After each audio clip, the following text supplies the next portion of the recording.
রাজশাহী শহরে টিকটকের রানী খ্যাতি পেয়েছেন তিনি। রাজশাহী সরকারি সিটি কলেজে অনার্স পড়ছেন। মিউজিক ভিডিওতে নিয়মিত উপস্থিতি তার, নাম তার পপি। তবে হঠাৎ করে রাজশাহীর পবা উপজেলা পরিষদের মহিলা ভাইস চেয়ারম্যান নির্বাচিত হয়ে হইচই ফেলে দিয়েছেন তিনি। পপিকে বলা হচ্ছে এবারের সবচেয়ে কম বয়সী নারী ভাইস চেয়ারম্যান তিনি। কিন্তু বয়স জালিয়াতি করে পপি নির্বাচন করেছেন বলে অভিযোগ আসলে অনুসন্ধানে নামে কালবেলা। তাতে বেরিয়ে আসে ভয়ঙ্কর জালিয়াতির তথ্য। পাওয়া যায় পপির 3টি জন্মদিন। শিক্ষা সনদ ও ভোটার তালিকায় পপির বয়স 22 বছর। কিন্তু উপজেলা নির্বাচন আইনে 25 বছরের আগে কেউ প্রার্থী হতে পারেন না। 1 মিনিটে নগদ ইসলামিক অ্যাকাউন্ট খুলতে ডায়াল করুন *167#। তাই জালিয়াতি করে বয়স বাড়িয়েছেন তিনি, তৈরি করেছেন ভুয়া জাতীয় পরিচয়পত্র।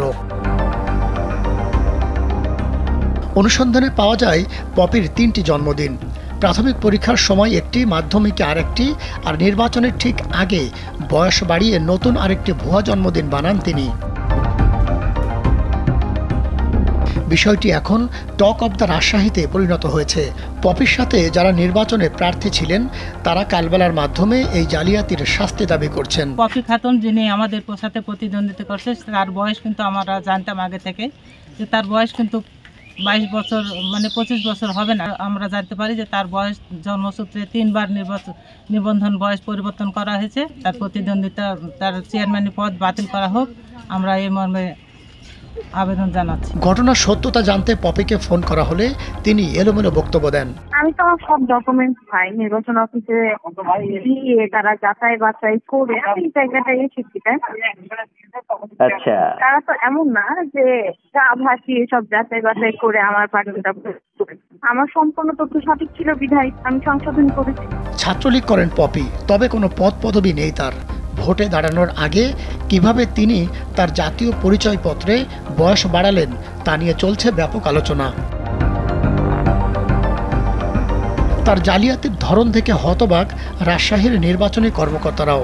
প্রার্থী 100টা কাগজ দিতে পারে, 100টা কাগজের মধ্যে যেই কাগজটার ডকুমেন্টটা সংশোধনযোগ্য মনে হবে সেই কাগজটা আমলে নেওয়া হয়। এগুলো কাগজ তো যখন বাইরে থেকে সাবমিট করে, তো আমাদের কাছ থেকে সাবমিট করে না, যে কোনো দোকান থেকে সাবমিট করে, তখন দোকানদাররা ইচ্ছা মতো, যারা অনলাইনে দোকানে ইচ্ছা মতো যখন যেটা কাগজ হাতে পায় সেটাই তারা আপলোড করে ফেলে দেয়। ও তো ওটার সাথে আরো অন্যগুলো সাবমিট করে দেয়। দারুশাহ উচ্চ বিদ্যালয় থেকে 2017 সালে এসএসসি পাশ করেন পপি। সেখানে তার জন্ম তারিখ 2002 সালের 12 জানুয়ারি। কিন্তু নির্বাচনের ঠিক আগে 1998 সালে জন্ম তারিখ দেখান তিনি। বিষয়টি নিয়ে কালবেলার সাথে কথা বলেন রাজশাহী বোর্ডের শিক্ষা সচিব। সরকারি নিয়ম নীতি মেনে, এটা আমাদের কোনো জুরিডিকশনের মধ্যে নাই। হ্যাঁ, আপনি আসেন, আপনাকে সব কাগজপত্র আমরা আপনাকে দেখাবো, দিব, হ্যাঁ, আপনাকে সাহায্য করবো আর কি।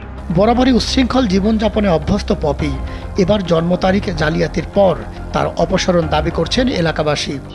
মোসাম্মদ পপি বেগম খাতুন যে নির্বাচনে প্রার্থী হিসাবে সে অযোগ্য, তার বয়স সীমাই হয়নি, এবং সে যে নির্বাচনে অংশগ্রহণ করেছে এটাকে কোনো সাধারণ ভোটারেরাও জানে না, অথচ হঠাৎ ভোটের ডিক্লারে পপি কিভাবে যে পাশ করলো।